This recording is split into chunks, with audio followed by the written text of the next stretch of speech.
कहानी की शुरुआत होती है एक ग्रुप एक्सप्लोरर की टीम से जो साउथ अटलांटिक ओशियन के बीच में होते हैं। उस शिप पर डेविड नाम का एक वेदर ऑफिसर था जो मौसम का हाल बताता है।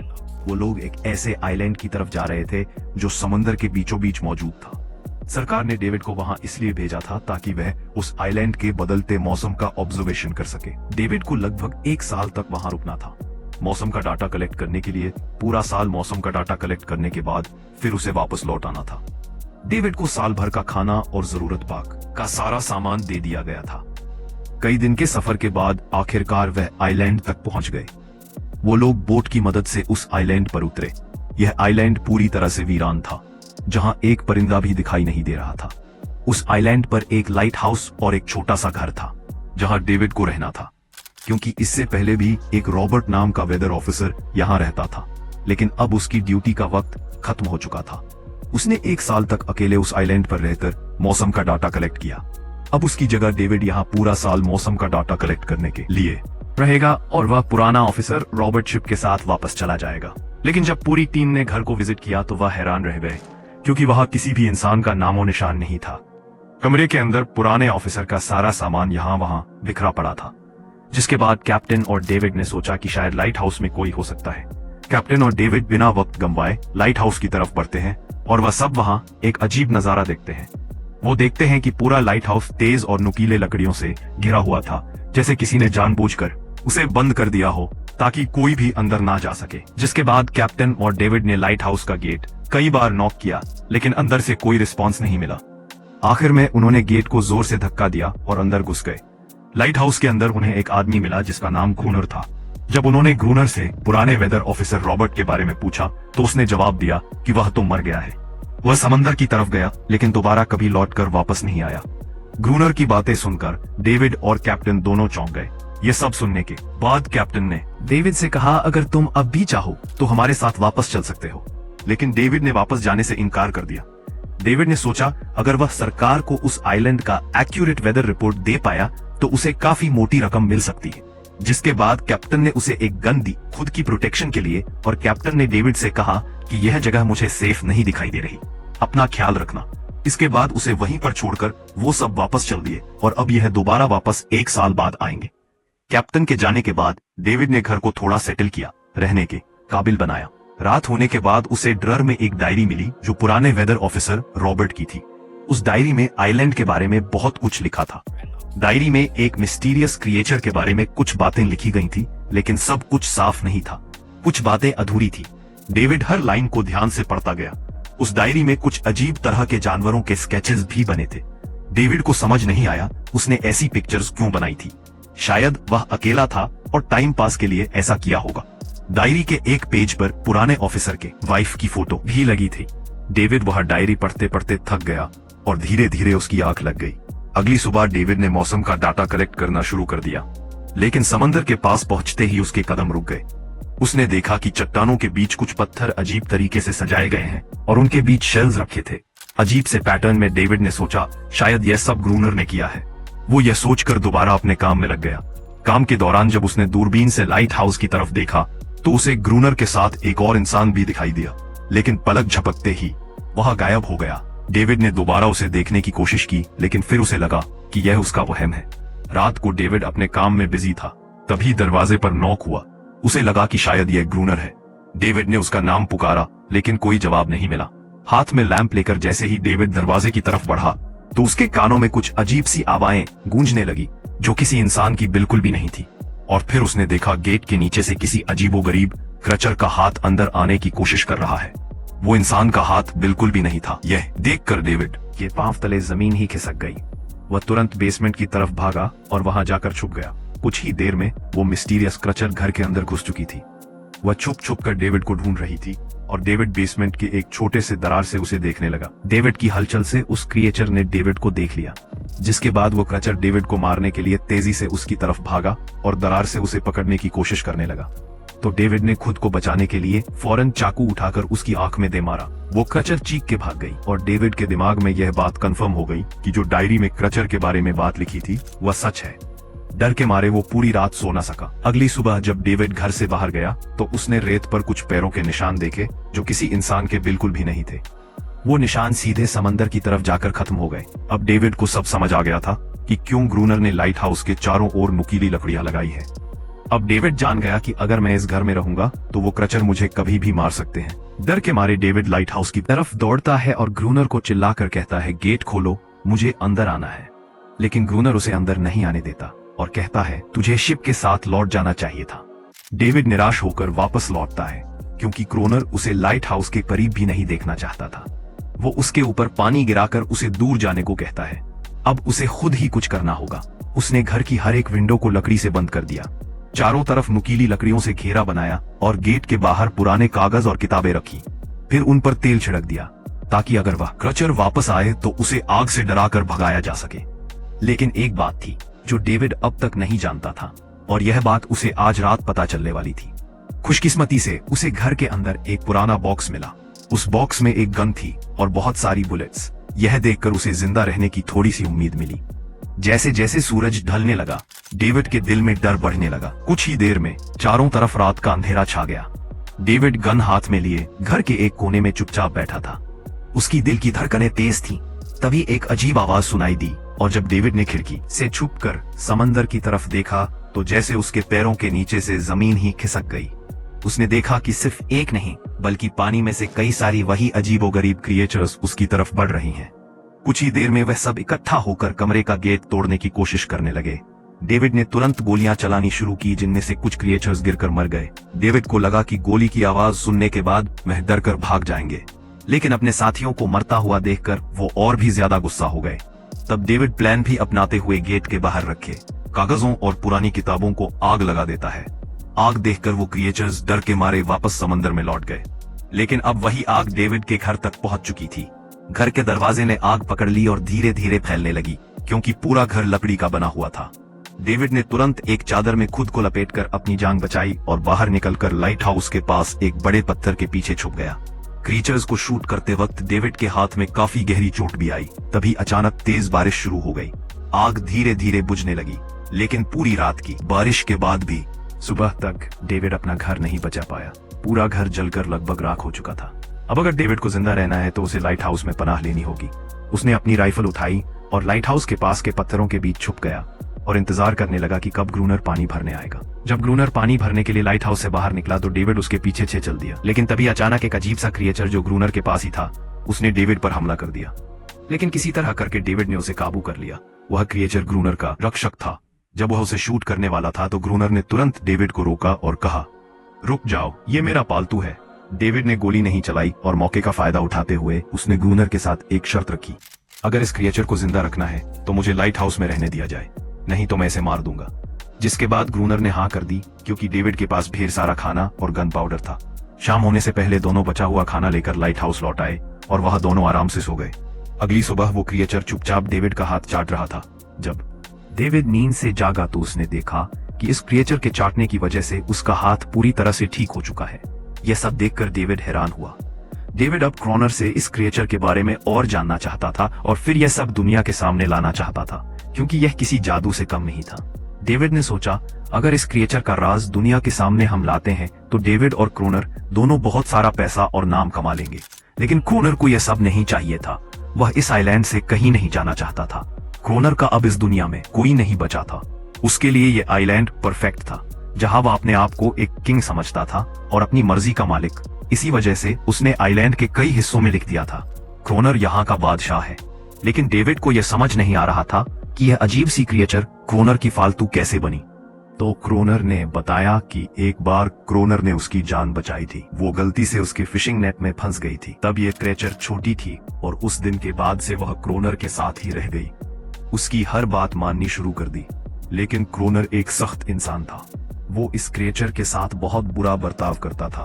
ग्रूनर हर दिन इस क्रिएचर के साथ फिजिकल रिलेशन रखता था।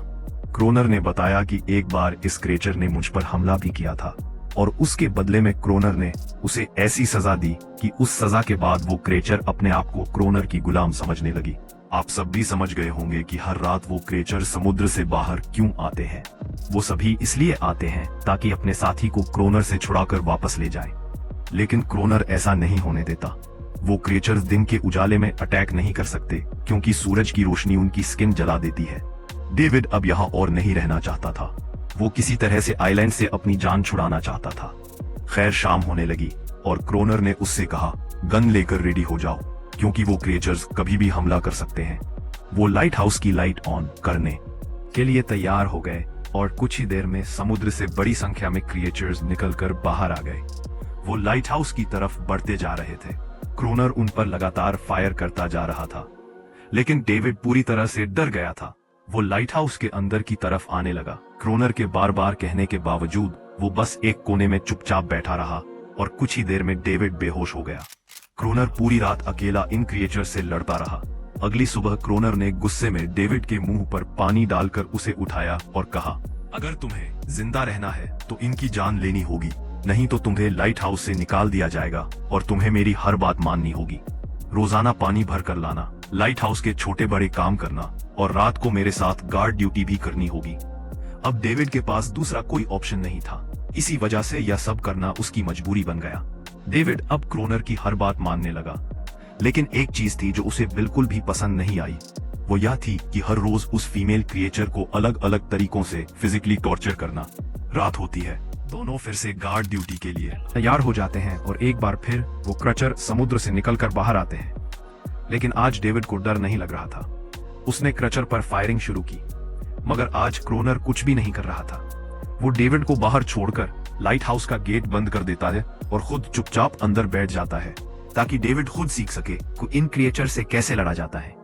इसी तरह डेविड को लड़ते लड़ते वो रात कट जाती है और सुबह हो जाती है। सुबह क्रोनर ने देखा कि डेविड लाइट हाउस के गेट के बाहर खून में लथपथ बैठा था। अब उसने सीख लिया था कि इन क्रिएचर से कैसे लड़ना है। इसी तरह समय गुजरता गया, रातों को इन क्रिएचर से लड़ते हुए और दिन भर क्रोनर के लाइट हाउस के काम संभालते हुए। ये आइलैंड अब उसके लिए एक बंद घर जैसा हो गया था। वो हर वक्त सोचता रहता था कि कब ये जगह छोड़कर आजादी की सांस लेगा। समय के साथ साथ डेविड का उस फीमेल क्रिएचर के साथ एक अजीब सी दोस्ती बन गई थी। डेविड को उसके लिए बुरा लगने लगा था। अब उसे समझ आया कि अपने लोगों को छोड़कर अकेला रहना कितना मुश्किल होता है। शायद वो क्रिएचर भी कुछ ऐसा ही महसूस करती थी। डेविड ने उस क्रिएचर को एक नाम भी दिया, अनारियस। इसी तरह से दिन गुजरते गए और फिर एक दिन उन्होंने देखा कि इन क्रिएचर्स के अटैक्स धीरे धीरे कम हो रहे हैं। डेविड सोचता है शायद सर्दियों में वह कहीं और चले जाते हैं, या फिर शायद उन्हें समझ आ गया था कि इन दोनों से लड़कर कुछ हासिल नहीं होगा। लेकिन क्रोनर ने उससे कहा कि ऐसा बिल्कुल नहीं है, वो फिर से अटैक करेंगे। अब वो अपनी संख्या बढ़ा रहे हैं। कुछ और दिन ऐसे ही गुजर गए। एक रात डिनर के बाद क्रोनर और डेविड ने टाइम पास के लिए चेस खेलना शुरू किया, लेकिन यहीं पर क्रोनर से एक बड़ी गलती हो गई। वह दोनों खेल में इतने उलझ गए कि लाइट हाउस की लाइट्स ऑन करना ही भूल गए। अंधेरे का फायदा उठाकर क्रिएचर्स ने उन पर अटैक कर दिया। डेविड ने देखा कि क्रिएचर्स की संख्या इतनी ज्यादा थी कि दो लोग मिलकर भी ज्यादा देर तक नहीं लड़ सकते थे, और इस बार उनके पास कोई प्लानिंग भी नहीं थी। गन्स की बुलेट्स भी ऑलमोस्ट खत्म हो चुकी थी। किसी तरह बचते बचाते वह लाइट हाउस के टॉप तक पहुंच गए, लेकिन इस बीच क्रोनर के पैर में गहरी चोट आ गई। वो क्रिएचर्स आज उन पर भारी पड़ गए थे। दोनों को लगा कि आज उनकी मौत पक्की, लेकिन खुशकिस्मती से सुबह हो गई। जैसे ही सूरज धीरे धीरे उभरता है, वो क्रिएचर्स लाइट हाउस छोड़कर समुद्र में वापस चले जाते हैं। कड़कती धूप निकलने के बाद अनेरियस क्रोनर के जख्म को ठीक करने की कोशिश करती है, लेकिन अब तक डेविड को समझ आ चुका था कि वो इन क्रिएचर्स के साथ यह लड़ाई जीत नहीं सकते। बुलेट्स भी अब खत्म होने के करीब हैं। उनके पास खाना भी इतना नहीं है कि वह ज्यादा देर तक चल सके। लकीली अगले दिन जब डेविड लाइट हाउस के बाहर इधर उधर घूम रहा था, तो उसने समुद्र में एक जहाज देखा। वो जल्दी से अंदर से गन लाया और जहाज को सिग्नल देने गया, लेकिन क्रोनर ने उसे रोक दिया क्योंकि वह नहीं चाहता था कि डेविड यहाँ से जाए। उसी वक्त अनारियस ने क्रोनर पर हमला कर दिया। वो डेविड को क्रोनर से बचाना चाहती थी। क्रोनर किसी को भी यह आइलैंड छोड़ने नहीं देना चाहता था। यह आइलैंड उसकी अपनी दुनिया थी जहाँ वो एक किंग की तरह रहता था। वो डेविड को भी जाने नहीं देना चाहता था। इतने समय से अकेला रहने के बाद अब उसके पास कोई था जिससे वह बात कर सकता था, और अगर डेविड उस शिप में वापस चला गया तो वह वहां जाकर सबको एनेरियस और उनके बारे में बता देगा। इसलिए अब डेविड यहाँ से नहीं जा सकता। धीरे धीरे वह शिप डेविड की आंखों के सामने समुद्र में गायब हो गई। अब उसके पास कुछ भी करने को नहीं था। कुछ और दिन ऐसे ही बीत गए। क्रोनर अब भी डेविड और अनारियस दोनों के साथ बुरा बर्ताव कर रहा था, लेकिन अनारियस को वो खास तौर पर मारता था जो डेविड को बिल्कुल पसंद नहीं था। एक दिन डेविड ने अनारियस को एक छोटी टॉय बोट गिफ्ट में दी जो उसने किसी मछली की हड्डी से बनाई थी। लेकिन जब अनारियस ने उस बोट को देखा तो वह डेविड को आइलैंड के एक ऐसे एल में गायब हो गई कोने में ले गई जहां सचमुच एक असली बोट रखी थी। जब डेविड ने इस बोट के बारे में क्रोनर से पूछा तो उसने कहा हाँ, उसे पहले से पता था कि आइलैंड के इस हिस्से में एक बोट है। क्रोनर कहता है कि कुछ लोग इस आइलैंड तक बोट के जरिए अपनी जान बचाने आए थे, लेकिन सुबह होने से पहले उनमें से कोई भी जिंदा नहीं बचा। सबको इन क्रिएचर्स ने मार दिया। वो सब शिप में गोला बारूद ले जा रहे थे, लेकिन समुद्र में आए तूफान की वजह से उनका शिप इसी आइलैंड के पास डूब गया। ये सब सुनते ही डेविड के दिमाग में एक आइडिया आया। उनके पास एक डाइविंग सूट जैसा कुछ था।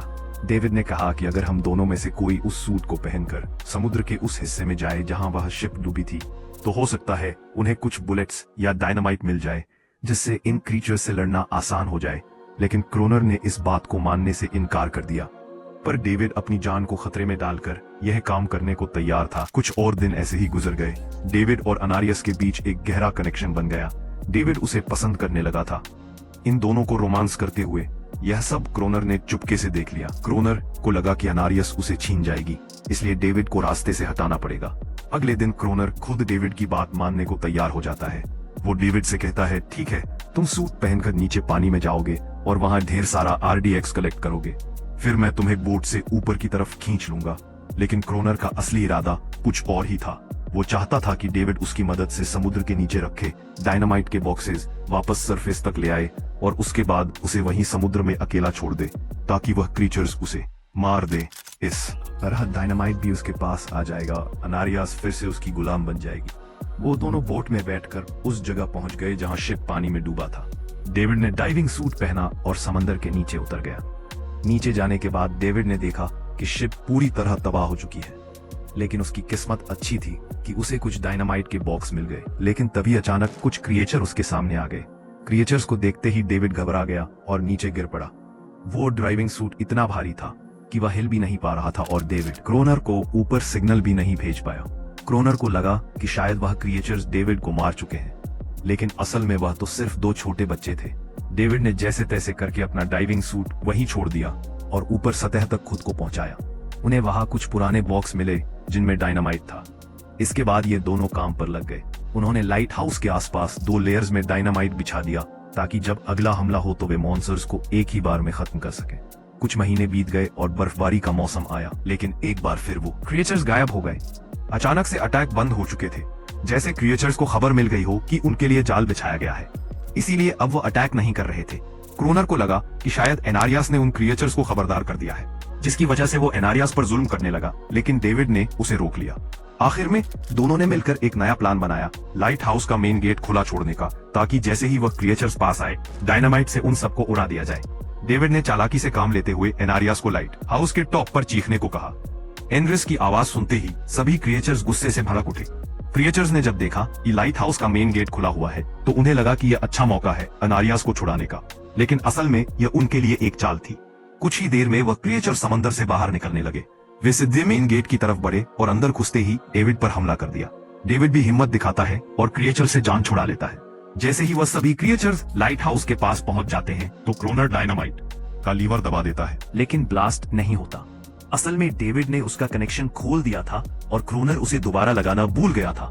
डेविड तुरंत ऊपर भागता है और डायनामाइट का वायर जोड़ना शुरू करता है। तब तक वह क्रिएचर्स लाइट हाउस पर चढ़ने की कोशिश कर रहे होते हैं, जिन्हें सिर्फ अकेला क्रोनर रोकता है। जैसे ही कनेक्शन पूरा होता है, डेविड पहला लेयर उड़ा देता है, जिससे कई क्रिएचर्स ब्लास्ट में खत्म हो जाते हैं। लेकिन अभी भी काफी मॉन्स्टर्स लाइट हाउस पर हमला करने के लिए तैयार होते हैं। इस वजह से क्रोनर दूसरा लेयर भी ब्लास्ट कर देता है। दोनों उस जोरदार धमाके में बेहोश हो जाते हैं। अगली सुबह जब दोनों होश में आए तो उन्होंने देखा कि एनारियास वहां नहीं थी। ब्लास्ट में चारों तरफ मरे हुए क्रिएचर्स पड़े थे। क्रोनर उन सबको मार रहा था जो जख्मी हालत में जिंदा बचे थे। तभी डेविड की नजर उनमें से एक के गले में लटके एक नेकलेस पर पड़ी। उस क्रिएचर को तड़पता हुआ देखकर डेविड को उस पर तरस आ जाता है और उसे अपनी गलती का एहसास हो जाता है। जिन क्रिएचर्स को वह अब तक खूंखार समझते आए थे, वह भी इंसानों की तरह थे, सिर्फ बोल नहीं सकते थे। लेकिन क्रोनर के लिए यह सब बेकार बातें थी। उस दिन के बाद वह क्रिएचर्स फिर कभी अटैक नहीं कर पाए, लेकिन हर दिन समंदर के किनारे से रोने की आवाजें आती थी। डेविड को अब तक नहीं पता था कि उन्होंने कितना बड़ा नुकसान कर दिया था। कितनी फैमिली टूट गई, कितने बच्चों ने अपने लोग खो दिए, सिर्फ एक गलतफहमी की वजह से। अगले दिन डेविड ने समंदर में उन क्रिएचर्स के कुछ छोटे छोटे बच्चों को देखा, वो सब जिन्होंने अपने परिवार खो दिए थे। डेविड ने पत्थरों का एक गोल सर्कल बनाया और उसके बीच में वह छोटी टॉय बोट रख दी ताकि एनरिस उसे देखकर वापस लौट आए। डेविड ने कई घंटे इंतजार किया लेकिन एनरिस कभी वापस नहीं आई। सुबह नींद से जागने के बाद डेविड ने देखा कि क्रोनर सो रहा है। क्रोनर के पास कुछ पुरानी चीजें रखी थी, उनमें एक पुरानी तस्वीर भी थी और जैसे ही डेविड ने उस तस्वीर को देखा वह हैरान रह गया। वह लड़की जिसका फोटो उसने पहले दिन पुराने ऑफिसर रॉबर्ट की डायरी में देखा था, वह कोई और नहीं बल्कि क्रोनर की पत्नी थी और फोटो में क्रोनर उसके साथ खड़ा था। असल में 1 साल पहले आए वेदर ऑफिसर रॉबर्ट मरा नहीं बल्कि उसने अपनी पहचान बदल दी थी। यानी क्रोनर ही वेदर ऑफिसर रॉबर्ट है, बस उसने अपना नाम बदल लिया था क्योंकि अब वह कभी इस आइलैंड को छोड़ना नहीं चाहता था। यह सब देखकर डेविड ने भी यह उम्मीद छोड़ दी कि वह कभी इस आइलैंड से जा पाएगा। अगले दिन शाम को जब डेविड समंदर के किनारे गया, उसने देखा कि उस सर्कल में रखी छोटी बोट अब वहां नहीं थी, लेकिन उसी जगह पर उसने एक क्रिएचर का छोटा सा बच्चा देखा जिसके हाथों में वह बोट थी। डेविड ने अपने हाथ में जलती हुई लकड़ी को उस सर्कल के बीच में फेंक दिया ताकि वह दिखा सके कि उसका इरादा लड़ने का नहीं है और उसे किसी को खतरा महसूस ना हो। वह उनके साथ दोस्ती करना चाहता था। कुछ ही देर बाद समंदर की लहरों से एनारिस निकलती है और उसके पीछे पूरा क्रिएचर्स का ग्रुप भी समंदर से बाहर आता है, लेकिन इस बार कोई भी डेविड पर अटैक नहीं करता क्योंकि वह भी अब शांति चाहते हैं। उनका इरादा सिर्फ एक सुरक्षित जगह पाने का था अपने बच्चों के लिए। लेकिन तभी वहां क्रोनर हाथ में बंदूक लिए पहुंच जाता है। क्रोनर को लगता है कि अगर शांति हो गई तो उसे सबसे ऊपर होने का एहसास कैसे होगा। डेविड उसे समझाने की कोशिश करता है कि यह क्रिएचर्स लड़ना नहीं चाहते, ये शांति चाहते हैं, लेकिन क्रोनर किसी की नहीं सुनता। वो एनेरियस से चिल्लाकर कहता है अंदर चली जाओ, लेकिन ये पहली बार था कि एनेरियस ने उसकी बात नहीं मानी क्योंकि अब वो उसकी नौकरानी नहीं थी। ये देखकर क्रोनर को लगता है कि अब इस आइलैंड पर उसकी बादशाहत नहीं रही। क्रोनर खुद को अंदर से कमजोर महसूस करने लगता है क्योंकि अब कोई भी उसका हुक्म नहीं मान रहा था। गुस्से में उसने लाइट हाउस की तरफ कदम बढ़ाए। डेविड को लगा शायद क्रोनर को अब समझ आ गया होगा कि हर एक जानवर आजादी चाहता है, कोई भी किसी का गुलाम बनकर नहीं जीना चाहता। लेकिन क्रोनर के सर से बादशाहत का भूत कहां उतरने वाला था। जैसे ही वो लाइट हाउस पहुंचा, उसने सिग्नल गन से एक फ्लेयर छोड़ी जो सीधा जाकर एक क्रचर के बच्चे से टकरा गई। उस बच्चे की तुरंत मौत हो गई। सभी क्रचर्स डर के मारे भाग गए और एनेरियस ने भी डेविड पर अपना पूरा भरोसा खो दिया। गुस्से से पागल डेविड तुरंत लाइट हाउस की तरफ भागता है क्रोनर को सबक सिखाने। डेविड उससे लड़ने लगता है, क्यों किया तूने ये सब? ये लोग तो बस शांति चाहते थे। लेकिन क्रोनर इतना हिंसक हो चुका था कि उसने डेविड को मारने का फैसला कर लिया। वह हाथ में लोहे का रड लेकर जैसे ही डेविड पर वार करने जा रहा था, डेविड ने उसे उसके असली नाम से पुकारा और कहा, रुक जाओ रॉबर्ट, तुम खूनी नहीं हो। यह सुनकर क्रोनर एकदम रुक गया। असल में रॉबर्ट ऐसा इंसान कभी था ही नहीं। इस आइलैंड पर आने के बाद अकेले रहने की वजह से उसकी मेंटल हेल्थ बिगड़ चुकी थी। अकेलापन, अपनी पत्नी की मौत और गहरा डिप्रेशन, इन सब ने उसे ऐसा बना दिया था। वह असल में कोई किलर नहीं था, वह एक अच्छा इंसान था। क्रोनर को एहसास हुआ कि यह क्रिएचर्स कभी लड़ना नहीं चाहते थे, वे बस शांति चाहते। क्रोनर ने उन्हें सिर्फ इसलिए मारा ताकि वह खुद को पावरफुल दिखा सके और अब क्रोनर को अपनी गलती का एहसास हो चुका था। इसीलिए उसने खुद को उन क्रिएचर्स के सामने सरेंडर कर दिया और कुछ ही पलों में उन्होंने उसे मार दिया। डेविड लाइट हाउस के अंदर खुद को लॉक कर लेता है। समय ऐसे ही बीतता चला जाता है और 1 साल बाद आइलैंड पर एक गवर्नमेंट अफसर आता है, साथ में एक नया वेदर ऑफिसर भी होता है। अब नए गवर्नमेंट अफसर ने इस आइलैंड पर वेदर मॉनिटर की ड्यूटी करनी थी। जब कैप्टन पिछले अफसर के बारे में डेविड से पूछता है तो डेविड भी वही बात करता है कि वह पानी की तरफ गया था लेकिन कभी वापस नहीं आया, और वेदर ऑफिसर को भी लगता है कि डेविड ही क्रोनर है। डेविड ने भी उनकी इस गलतफहमी को ठीक नहीं किया। वह चुपचाप बालकनी पर गया और खड़ा हो गया बिना कुछ कहे, क्योंकि अब वह भी इस आइलैंड को छोड़ना नहीं चाहता था, बिल्कुल क्रोनर की तरह। इसी दौरान एनेरिस भी अपने परिवार के साथ खुश थी। अब उन्हें किसी क्रोनर जैसे आदमी का डर नहीं था। अब वे आइलैंड पर भी और समंदर में भी आजादी से जी सकते थे। इसी के साथ कहानी खत्म हो जाती है।